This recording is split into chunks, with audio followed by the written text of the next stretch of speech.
Willkommen zum neuen Video. Wie ihr wahrscheinlich schon gelesen habt, möchte ich heute den Putzschrank hier bauen. Denn wir sind mal wieder oder wie immer eigentlich am Umräumen zu Hause. Und ich habe jetzt mal alle Putzmittel, die ich zu Hause gefunden habe, aufgereiht und geguckt, was wir eigentlich alles da haben und wie viel Platz wir dafür brauchen. Ich möchte jetzt einen Schrank bauen, in den alles reinkommt, einfach dass alles an einem Platz ist.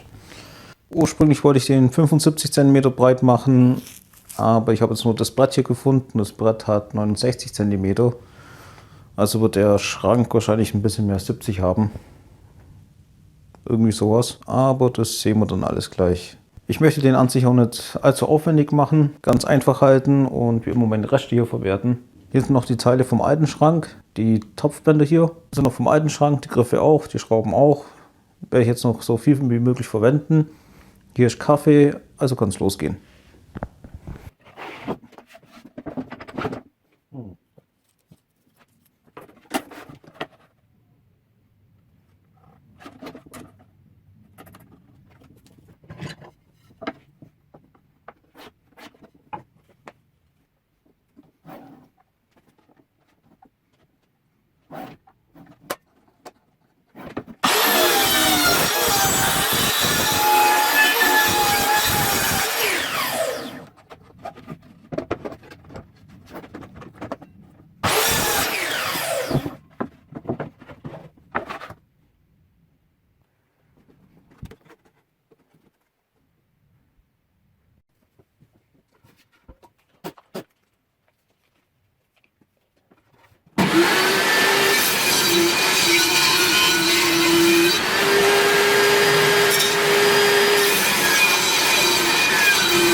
Das hier war jetzt ein kleiner Fehlversuch. Es sieht aber an sich ganz schlecht aus. Und ich muss sagen, ich habe es gerade auch zum ersten Mal gemacht. Also halb so schlimm. Ich werde die wahrscheinlich auch weiterverwenden. Für irgendein anderes Projekt mache ich dann einfach hier jetzt irgendwelche Platten rein und hebe die Teile mal auf. Ich habe hier das Maß falsch gedacht, angezeichnet, so habe ich es ja nicht. Wobei von der Länge her passt. Naja, aus Fehlern lernt man. Ich mache dann hier mit dem Video jetzt Schluss. Ich hoffe, es hat euch trotzdem gefallen. Den Schrank und vor allem die Schranktüren machen wir dann beim nächsten Mal fertig, im zweiten Teil.